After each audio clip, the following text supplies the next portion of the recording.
Professor Lumumba, you've tried politics some time back, and I believe clearly you had an agenda. Thereafter, you decided, I'll pursue this agenda, whether I got into active politics or not.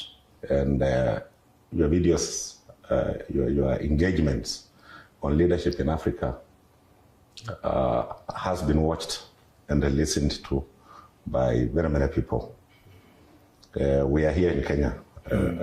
This is the scene of crime, where the action is taking place. Yes. So Kibaki once said that leadership is a privilege to serve others. Correct. It is not an opportunity to satisfy personal greed. Yes. And looking at the regimes we have had from Kenyatta, President Moi, Kibaki, Uhuru Kenyatta, and now William Ruto. Regime by regime, if you can, of course you have been there when all these regimes were there, you've been there. There are others, maybe you are still young, but you read about them deeply. You are a good student of history, despite the fact that you are a lawyer. If you can do an analysis for the viewer, so that maybe in the process of analyzing, the viewer can easily see where did we start losing it. You know, Cyrus, you are so right, and I can't agree with you more. That when President Mwai Kibaki spoke about leadership, he was right on target. Leadership is a place of honor and privilege. The very reason why we call our elected officials honorable is because we have honored them to serve. And when one looks at the different administrations that we have had since Kenya regained independence, you can see that in the very early days, leadership was sacrificial. The men and women who served in the first parliament from 1963, one can say, way up to 1965, if you look at the remuneration that they received, if you look at their lifestyles, if you look at their conviction and the laws that they enacted, they were interested in ensuring that the quality of people's lives was improved, whether it was health, whether it was in education, whether it was in agriculture, whether it was in the provision of infrastructure. Leadership was truly an opportunity to serve. Then some bugs started biting us. And historically, I always want to identify the place where the rain started beating us with the Ndegwa Commission, the Duncan Ndegwa Commission.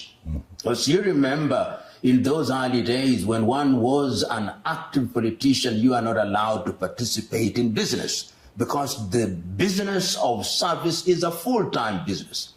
But then the Ndegwa Commission said that you could be a politician and participate in politics, or rather participate in business. And what then happened is that immediately people started getting into the political arena for the wrong reason. And that begins in earnest in the election after 1969. And it is obvious when you look at the different sectors of the economy. If you look at some of the richest families in this country, they are to be found in the banking sector. They are to be found in agriculture. They are to be found in education, because by virtue of being in government, they knew ahead of time what the priorities of government were. And they would have members of their family who are outside of active politics to incorporate companies in the banking sector, in the insurance sector, in the education sector, so that the motivation for getting into politics was no longer service, but to have easy access to the resources of the nation. And that was not only restricted to politicians, it was also, it extended even to senior public civil servants, whether they were permanent secretaries or provincial administrators. And to date, These are some of the richest individuals that this country has ever produced and continue to produce, with their children, of course, now ruling the roost.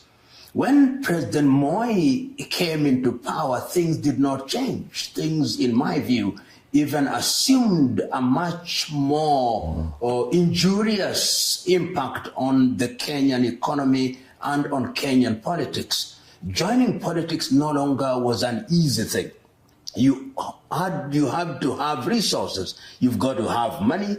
You've got to have these things that the people had then been introduced into. The people are then told that if you want to vote, we'll give you money. And if you have millions, then you could buy the voters. So the Moi administration sees the emergence of what I call the political millionaires and political billionaires. So that the distinction between politics for service and politics for business disappears. And I think that is what was then inherited by the Uhuru administration. That is what is inherited by the William Ruto administration. Today, the shortest avenue to wealth is to be a politician. If you are a lawyer, you join politics so that you can improve your law practice. If you are an engineer, you join politics so that you can get government tenders. If you are a quantity surveyor, you do the same thing. So that you are purely bred professional who is not in the political arena is now forced to compete with politicians who are fundamentally businessmen. And that, I think, is a bad thing. It is a bad thing because ultimately you get the wrong people joining the political arena. I remember in the year 2007 when I personally thought that beyond simply complaining about things, let us get into the political arena, let us get there and begin to participate by formulating legislation that would help the manner in which we govern our country.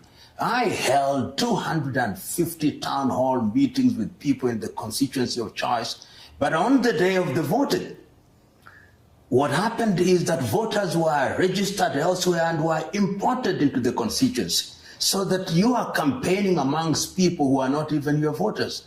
And this is why I then wrote a small book, A Call for Political Hygiene in Kenya. I said that there is no hygiene in Kenyan politics. And that is why the people that get attracted to politics are some of the individuals whom we don't have very good things to say about. Yes. And the electorate, for some reason, is also attracted to those individuals. I remember a friend of mine telling me, he said I was going to contest in a constituency somewhere in Western Province. And the people told him, no, we know what you want to tell us. You give us the money, we'll decide whether to vote for you or not. So we have had a very unfortunate history, and I believe, and I hold the view, that every election cycle we are getting deeper and deeper into the muck and mire of confusion, coupled, of course, with ethnicity, which we use to manipulate the population, and corruption. We are not in a good space, Cyrus. If I get you well, yes, it is politics that is driving business, not business driving politics. You summarized it so very well. It is politics that drives ethnicity and exclusion. Yes. And that is the dilemma we find ourselves in. In fact, it is bad politics. You say that when politics stumbles, the country pays. Because if we were to define politics, politics is the organization of human affairs for the benefit of the people. If politics is organized for the benefit of those whom we describe as leaders to the detriment of the people, then we pay. And it drives us in the wrong direction. We are mobilized ethnically. We are mobilized because we have been given money. We are mobilized for the wrong reasons. And ultimately, the things that we want the political class to deliver for us using our hard-earned taxes are not delivered. Today, Cyrus, you and me know, the richest individuals in this country are those who are in active politics. We know them. We know their salaries. They have not won any lottery. They have not made any major discovery. How do they become rich? They can't show you their shop. They can't show you a shop.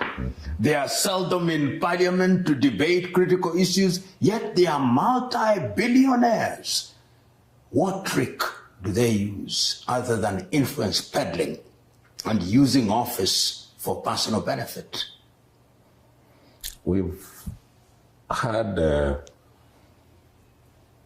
very many issues and tried to use the law to address the problems that we've had. Previously, the Constitution was blamed. We have made those changes in the Constitution. I'm yet to really see what really tangible benefits any Kenyan can say he's taking at home because we have a new constitution in place. During independence, yes. If you look at the factories that were started in this country, Kikomi, the sugar factories, literally everywhere, coffee milling, KPCU and all those things. It is not because they had the new constitution that we have, but it's because we had men and women with a will to develop their country and create employment. Today, the most dangerous thing in our nation is unemployment. Not that the leadership is not awake to it, but it looks like those that go into leadership, as you have clearly said, they go there for another purpose other than serving. They go there to be served. What is this that we can do to get the brain in Africa, the brain in Kenya, to wake up to the challenge and remove the economic power from the political hands into institutions that provide wealth, provide taxes, provide employment? You know, Cyrus, if you look at Kenya, in terms of human resource, we have some of the best human resource anywhere in the continent of Africa. You go to different countries in the region, whether it's in the hotel industry, whether it's in the ICT industry, across the continent of Africa and outside, you'll find Kenyans. And you've given a very good summary. If you look at the area of agriculture, there was a time when cotton, we had the chain that took you from the factory to the farmer, and the cooperatives, and Kenya has one of the strongest cooperative movements in the continent of Africa and indeed in the world. If you go into floriculture, if you go into horticulture, you would find that Kenya was adding value in tea, in coffee, and those areas. And you've talked about the other resources, natural resource, whether it's gold, whether it is cobalt, whether it's soda ash. We have all those within Kenya and, of course, the continent of Africa. But having resources without being resourceful is a totally different thing. You can have resources, but you are not resourceful. Thank you. You can have cotton, but you still import second-hand clothing. You can have coffee, but you are still importing Nescafe from Nestle. You can have cows and milk, but you are still importing butter. You can have leather and you can't tan leather. You are still importing shoes from Italy. Yes. You can have timber and bamboo and you are still importing toothpicks from China. What is it that we must do? The environment must be enabling. You must have policies that allow for the formulation of laws, and you yourself were a government minister and legislator of long standing, and you know, when you create a favorable environment where business people can come, make money, utilize some for creating opportunities for young men and women, and then they take their money wherever they want to take it, then they will come. If you have an environment where there is a tax-friendly environment, if you tax people, and we are having this conversation at a time when quite a number of business people in Kenya are leaving. They are leaving because the cost of production has become too high. The cost of the things that you need for purposes of production have become too high. The cost of electricity is too high. So Kenya is sending a message that what we are saying with our mouths is not what we are doing in the environment to enable. And I'll give you an example of a country which has, in my view, achieved major strides in the continent of Africa in the last 15 years, Mauritius. Today, every person, including in Kenya, wants to have an address in Port Louis. What did they do? They were in the sugar business. They had sugar factories. They said, we don't have comparative advantage in the production of sugar. We are going to be the financial mecca for the rest of Africa. Today, they are doing exactly that. And I believe that we must, in the nature of things, allow our environment, in the legal environment, dispute resolution environment, and factors of production must be affordable. The ease with which we move money must allow us to attract investors who also invest in the environment. Today, we are exporting labor. And the kind of labor that we are exporting, those who go there who are attracted to Europe and America, in the IT sector, in the medical sector, we produce and then donate our final product. Then we are producing labor at a very low level, house helps to go to Kuwait or Saudi Arabia. Yet, if we organize ourselves properly within the continent of Africa, we can actually generate opportunities by value addition to the products you are talking about. Let us not export all the coffee we produce. Let us move from the market to the supermarket, from the farm to the supermarket. Let us create an enabling environment. And once we do that, then the people will know that we are ready to do business. During your lifetime and my lifetime, we have seen Dubai do what they are doing. We have seen Korea do what they are doing. In the more recent past, I don't want to talk about China. We have seen Vietnam after the war in 1975. We have seen what the Bangladeshi are doing in the textile sector. We have seen what Cambodia and Laos. Why can't Kenya do it?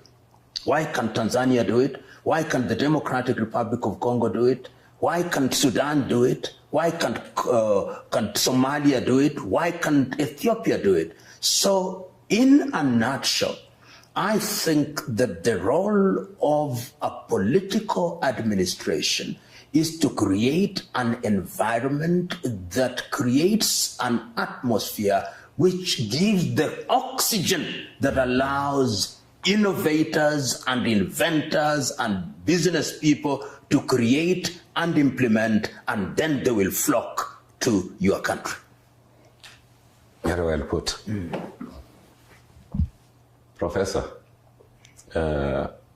looking at our current scenario, particularly in our own republic, Kenya, and looking at the way things are happening, and having the understanding that we both have that the potential of our country is great, and that God blessed this country with the people who are hardworking, people who take education seriously, meaning they understand their environment even better. What is this that the common voter needs to look at when they're choosing their leader? You know, Cyrus, you asked a question which I did not answer, but I'm now answering. You talked about a constitution, and you are there when in the year 1990s toward the end, we thought that with a new constitution, all our problems will disappear. So we went there, we went for the new constitution. Of course, we defeated the other one in 2005. Then we had the constitution of Kenya 2010. And we thought now, with devolution, everything is going to be perfect. What we have succeeded in doing, of course, there are some gains, but we have succeeded in devolving bad manners. And I can't agree more with my good friend Moisa Kitui when he says that political bad manners cannot be cured through constitution. Sure. We must create a culture where the law is simply an avenue that allows us to walk to our destination. So the voter must be empowered. And how do we empower the voter? There is something we call civic education. Yes. And it has its value. It has its value because it enables and empowers the voter to ask. If you are an MCA, as we now call councillors, and I remember when I grew up both here in Nairobi and in my rural area, the councillor lived with you.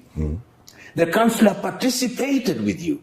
The councillor was the person who midwifed what needed to be done for the communities. And you can travel across Kenya and you can see the work that they undertook in a very diligent manner. So the voter must now begin to ask, this individual that I'm giving the honor and the privilege to serve, what is he or she going to do to ensure, number one, that if I earn 100 shillings, I will contribute a portion of it to do my roads, a portion of it to do my education, a portion of it to do with my health, a portion of it to create security, but the bulk of it is left to me to enjoy for purposes of self-development. The voter must ask those relevant questions. But as it is now, the Kenyan voter has almost surrendered to the situation by saying, we are sending him or her to the National Assembly, or him or her to the office of the president, or him or her to the devolved units, and we know that he or she will do nothing for us, and therefore let us milk him or her before he goes, then we'll milk him or her again after 5 years. We must change that. And we can only change that by making demands. It has been done by ensuring that our people suffer pain if they misbehave. And there are now avenues. When people are dissatisfied with their political leaders, I want to see them collecting signatures to impeach these individuals so that they send a message. Even if they are not impeached, they will know that the people are dissatisfied. And these are the avenues that have been followed by other people in different countries over the years. And that is how the political class begins to know that we are no longer leading people who do not know what they want, but we are leading people who know what they want, and they'll punish us if we don't behave. Look at what we are doing now. There is a sense in which the political class almost assume that they are leading a bunch of fools who don't know what they want, a bunch of fools who must be told what to do, a bunch of fools who can be led like sheep to the slaughter. We must have a political class that respects the electorate, and the electorate can demand that they be respected by sending clear messages, and there is no shortage of avenues now to send those clear messages to political leadership. It sounds to me, the way you talk about the ability of Kenyans, well-educated, most of them jobless, it sounds to me, and it's true, that the biggest investment this country has ever made is in educating its people, right from independence up to today. And if you remember, Kibaki came and actually said, let's have free education. Because it is in understanding your environment that you become resourceful to change the resources that are within to produce wealth, which gives you comfort. The biggest investment is turning to be the curse of the country. The people who take leadership in this country are people who have gone to school. What is this cultural change that took place from the original dignified leadership that we had at independence to now all riffraffs taking leadership positions? And they come with a story. The Kenyan has submitted. He has said, okay, fine, give me mine today, I eat. After all, I'm sending you there to loot. There is no one drug that we can prescribe to solve this problem. It must be a cocktail of drugs. Yes. I remember nearly 20 years ago, and you were there at that time, there was the Acumi Commission, yes, that was put together to look at the terms and conditions of members of parliament. I appeared before it. And I remember saying the following things: don't increase the salaries of people's representatives so that they are like officers in the corporate world. Yes. You'll begin to attract people for the wrong reasons. Don't make the occupation of political offices like they are permanent and pensionable.